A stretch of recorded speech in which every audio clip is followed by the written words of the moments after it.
All Things Motoring is owned and brought to you by CHANGECARS, South Africa's trusted online vehicle platform. Whether you're looking to buy, sell, or just need advice, visit changecars.co.za.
In South Africa, we usually celebrate Boss's Day on the 16th of October. Coming up this week on All Things Motoring, we celebrate Superboss Day as we head back in time to experience the fierce rivalry of the early 90s with Stannic Group N Series as we head off to Dezzi Raceway in KZN to attend the Opel Superboss Day.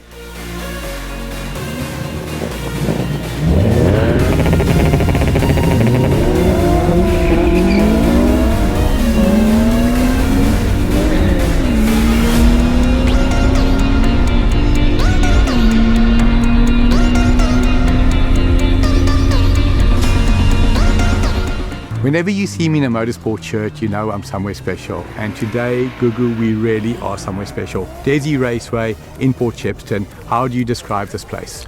This is the one racetrack for me that is scary but fun. Obviously, we're in KZN. You love KZN. I love KZN. I was born here, so I think we're going to have some good times out here. But so now Dezzi Raceway, this is a privately owned circuit. It is magnificent. What are we here for today? We're here for something super special. But I just do need to mention, normally we do the intro at the top of the show. If you see my head looking a bit frizzled, helmet worn, there's a reason. Gugu, what happened when we got here today? So we got here and immediately we met the people that are driving these cars. They knew who we were and they just wanted us to get into their cars, right? Literally within 3 minutes, we had a helmet on, we were going around the track, an experience of a lifetime. Yeah. But what is today about? The Superboss Day. Opel Kadett, Superboss, Big Boss, you name it, they are here. How do you describe these cars? So having driven the Opel Kadett, I've been looking forward to this day because that impressed me. That's an 80s car with that kind of poke and pull. Mm-hmm. So driving a Superboss for me, life made. But let's talk about the history of the Opel Kadett Superboss. 1989, 1990, 1991 was the absolute height of the Stannic Group N Series. Two manufacturers in particular stood out in that period. BMW had the 325i Shadow line and then Opel had the Superboss. There are no words to describe how I remember that period. I promise you. Does it feel like 30 years ago? It feels like 5 years ago. And there's one car in particular here today.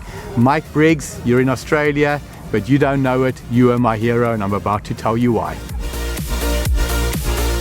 Mike Briggs, a highly accomplished racing driver, made a name for himself in the motorsport industry with his remarkable skills and fearless driving style. Behind the wheel of an Opel Superboss, he elevated his racing career to new heights. He started saloon racing in 1987 with the National Group N Saloon Championship, winning the title 5 times. Known for his natural talent and unwavering determination, Briggs had a deep-rooted passion for speed and competition.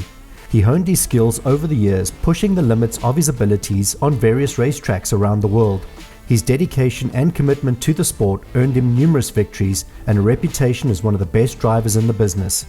The Opel Superboss, a powerful and meticulously engineered machine, became Briggs's weapon of choice on the track.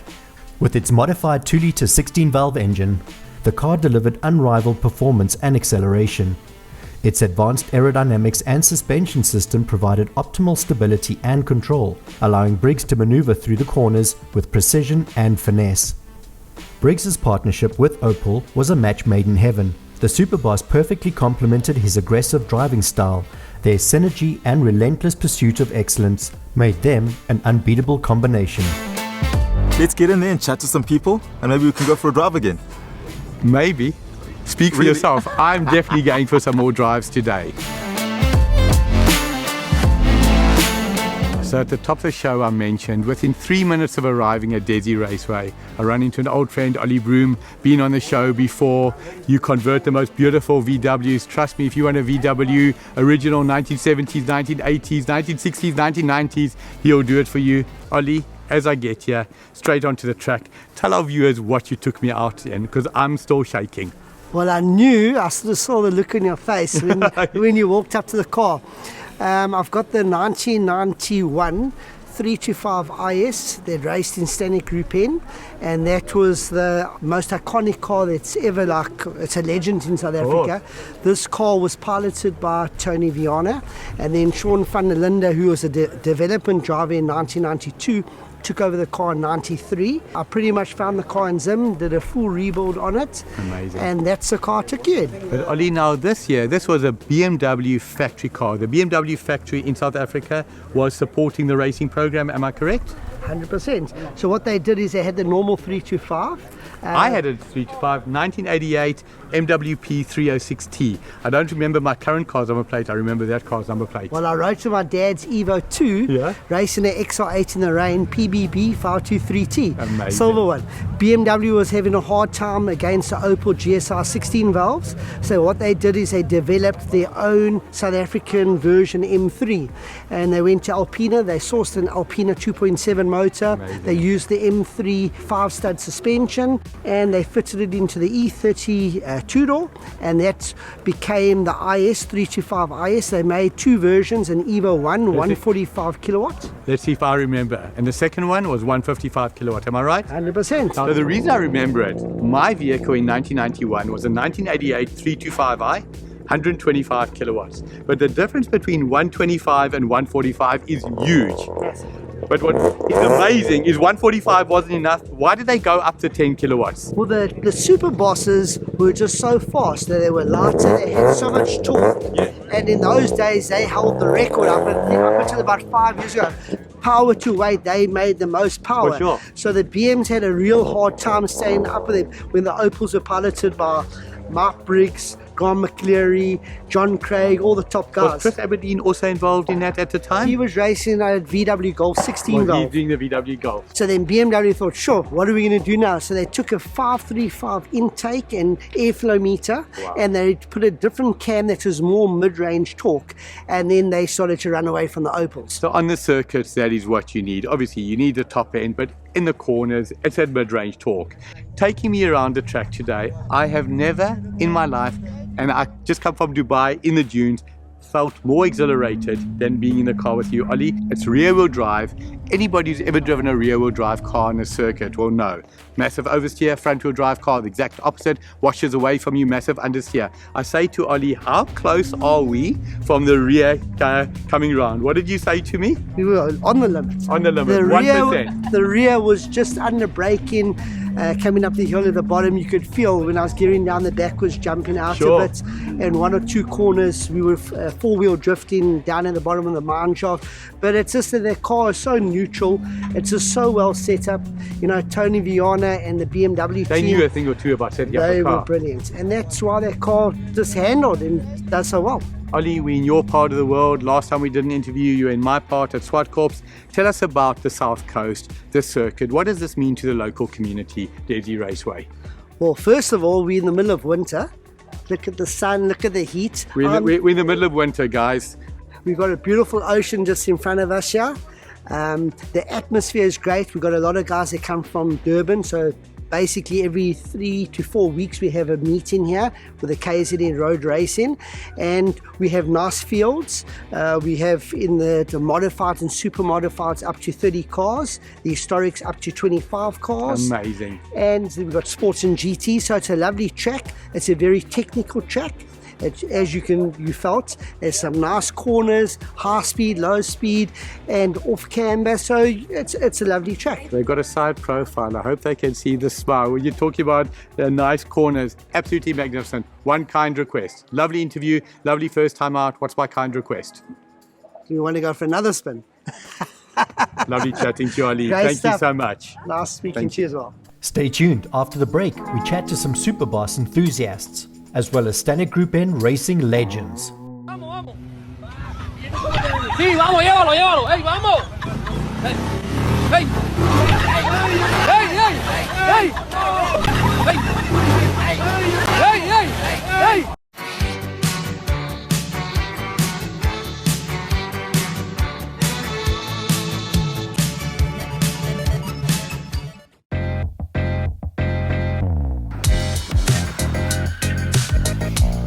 You know, only 500 of these Superbosses were made.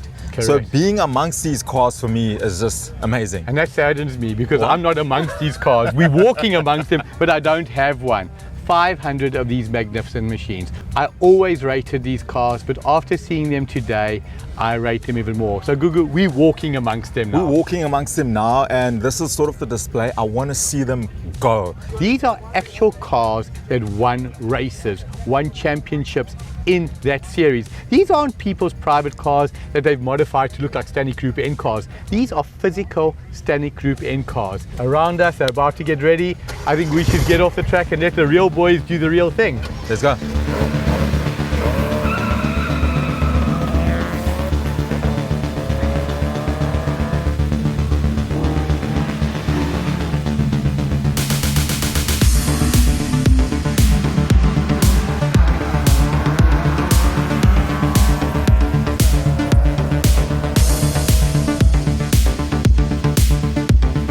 Now, in an environment like this, you've got a lot of tuned cars and people like Mark over here. Mark, how's it? Good. Lekker, Hey, man. lekker. So he's a car tuner. You own a tuning place. Yeah, I own Redline Tuning here in Port Shepstone. Redline Yeah, Tuning. we're basically just a little small town dyno shop. We do ECU tuning, so that would be what we call chip tuning. Yeah. And we do like programmable fuel injections where you actually use a laptop and you live tune a car. Okay, dyno. so I'm glad you're here, and the reason why we're talking is I want to chat to you as someone who's got a car and wants to tune and get into tuning, but I Okay. don't want to change things under my bonnet. okay. Where do I start? Well, basically what that is called, we would refer to as like a stage 1 tune. That would Stage be 1 like tune. a software only. That's for the guy who doesn't want to modify anything. He just wants to jump in his car and never have to open the bonnet. It's basically we download the car's stock file, then we edit the parameters, obviously allowing for a little bit more boost, a little bit more timing, and that would then give you a reasonable increase in power. So okay, talk us through the stages. We've got stage 1, and obviously there's a stage 2. Yeah, generally the difference between a stage 1 and a stage 2 is hardware. Yes. So on a stage 2, that's when you would start to add like a downpipe, you would start to put a performance intake on, and then you would start to tweak the exhaust, stuff like that. You know, add a Okay. bigger intercooler, you know, add aftermarket blow-off valves and boost control units.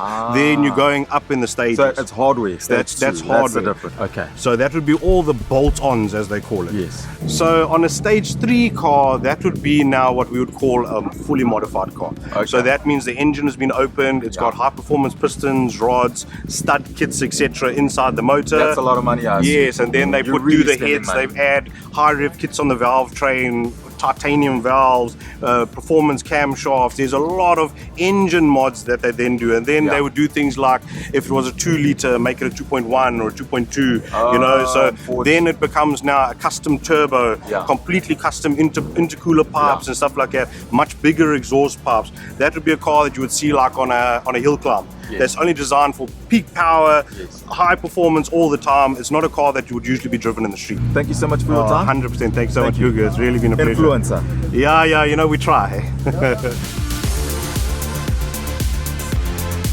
On screen, you're looking at 4 racing drivers. One of them is a wannabe, and that obviously is me. I'm talking to Farouk Dangor, Grant McCleary. Had the pleasure of speaking to you earlier, Ali. You've given me the whole day in your 325 IS. Farouk, you're a legend in South African motorsport. A day like today for you with the Superboss. Tell us a little bit about the day. It was really special, Mike. Really being around with all these guys brought back memories of 33 years ago when we started playing with these cars. It was special, really. You talk about 33 years ago, early 90s or literally 1990. That's the beauty behind us. Do you remember the first time you got in the Superboss? What was your impression? I used to race for BMW before that, and then Opel offered me a drive and they gave me a better deal. And it was getting used to from a rear wheel to a front wheel. It was quite a challenge, but the car was instantly quick and just nice to drive. And the smile is still there. It was special, really, very, very special. Grant, your dad, Roger McCleary, famous commentator, still healthy and 89 years old, I believe? Absolutely.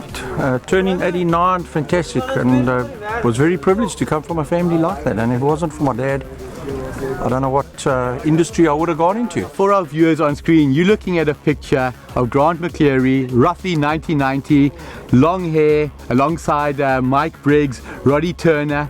Tell me about those days. Well, once again, I mean, very privileged to be in part of. I came from a motocross two-wheeled career. Like John Surtees. It sounded like John Surtees. Yeah, I wish. and I just got into the cars after my military service and started as a privateer with Opel, and I drove for a dealer. And yeah, it all happened from there so quickly, and it was great just to go through all the different classes in Opels. Yeah.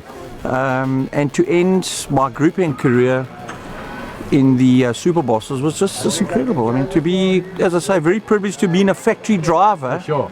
And to come here today, after 30 odd years, to drive the actual car that Mike Briggs won all those SA championships with against the likes of all the factory BMs and the legends like Farouk, and then we can mention Tony Vianas, the Leon Marais. I mean, it's just fantastic. So I mean, when I got this invite to come down this weekend, I mean, I had to come. You know, it's something that we will never forget in our lives, and I think Farouk, you'll agree with me, probably the best era of motorsport ever. Absolutely. What an era of motorsport that is indelibly etched in the memory of South Africans. I've been waiting to talk about this the whole afternoon. There's not a viewer of all things motoring that doesn't know Nelson PK is my all-time hero. Early 90s, I see Mike Briggs racing. His helmet was modeled on Nelson's helmet. And then I saw an interview with him in 2013 where they asked him, Mike, who was your motorsport hero as a youngster? And it was Nelson PK. So that made a huge difference to me. The BMW brand is also very close to my heart. In 1983, Nelson PK won his second world championship at Kyalami in South Africa, Brabham BMW, driving that 325 IS today. I cannot explain to you what it meant to me. Did you see me on the drag strip? Of course I did. I raced against you. Okay, so we'll be quiet about that, because when I raced against Ali, I lost. But when I was in front of you, when there was another racer behind me, how was that start? Awesome start. Yeah, obviously the rear wheel drive, the BM just squats and it just launches off the line. You've got a perfect gear change. Yeah. You can do the same against me. As soon as you're up against a racing driver, I promise you, the left foot on the clutch on the first race was super calm, no problem. I'm up against you, it was like this. I promise you, it should have been the right foot going. Gentlemen, for your contribution to motorsport, for your contribution today, thank you very much. I think for our younger generation, when you look at the three gentlemen next to me, this is who you want to be like. Thank you so much, guys. Thank you. Really. Stay tuned. After the break, we wrap up our amazing day at Dezzi Raceway.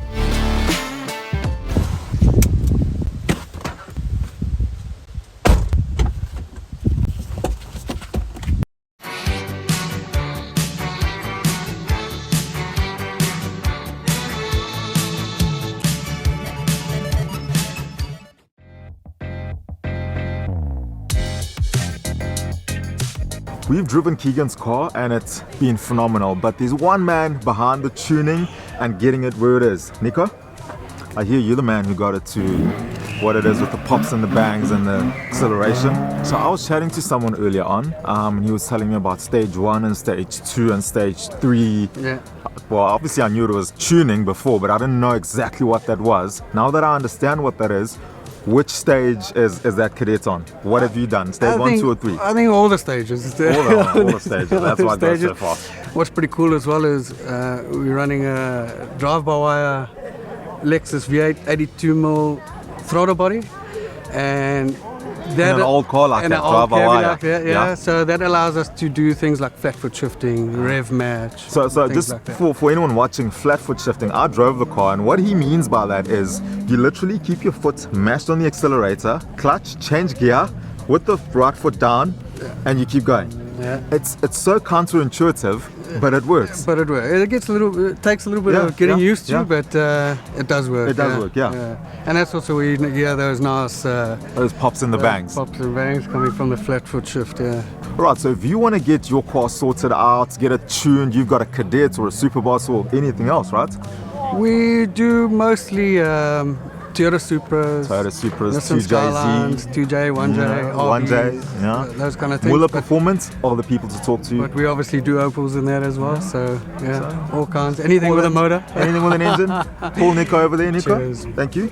Pleasure. When I get one, whenever that is, I'll give you a call. Give us a share. Make it go pop and bang and all those nice things. For sure, bro. Okay, thanks, bro. Okay, sure, man.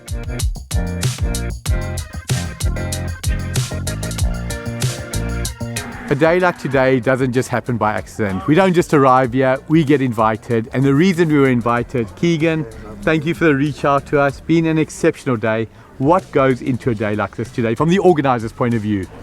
Support from our members and the owners of these cars, and the hard work and, getting these cars here. It's a massive effort. Guys, we've tried to get guys from all over South Africa. But a day like today is about the participants, it's about the organization, and it's about the fans. I mean, for me, the fans are what make all things motoring, what makes motorsport, what makes everything tick. Dylan, all the way from Cape Town with the family, Candice and Taylor, tell us about the trip. Wow, it was awesome. It's our first time as a family in KZN. So I'm here on the South Coast. I'm enjoying it. Cape Town is busy flooding and washing away. So how much of a shock is it to you that in winter we don't have to have rain and miserable weather? Yeah, look at it. It's a big shock for me, but like I said, if you travel more, you learn more, And if you're spending your time with your family and like-minded people, I think it's a win for everyone. Taylor, James, could you see yourself being a racing driver, James? Look at that win. And if you could be any racing driver, who would it be? Me. That's a great answer. Guys, it's been absolutely lovely speaking to you. Keegan, when you do this again, we will be here. Thanks. Thank you to everybody. Often we say the end of another perfect day. It's almost like a cliche.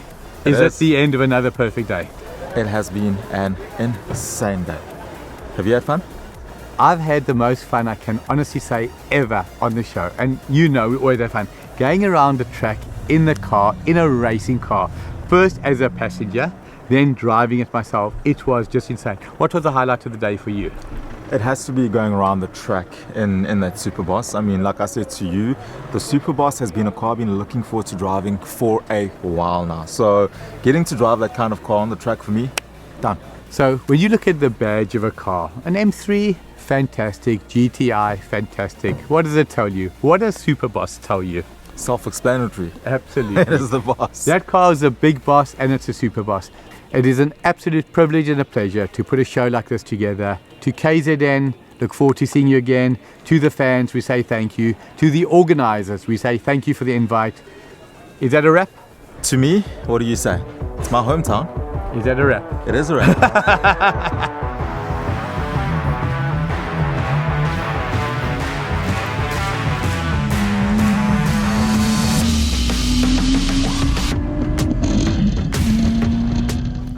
That's it for now. Coming up next week on All Things Motoring. Gugu signs up with Master Drive to go hit Swartkorps in a 5.0 Mustang. Ernest goes in search of all things motoring on a smaller scale, as he checks out what the Scale Automotive Show has to offer the Mother City.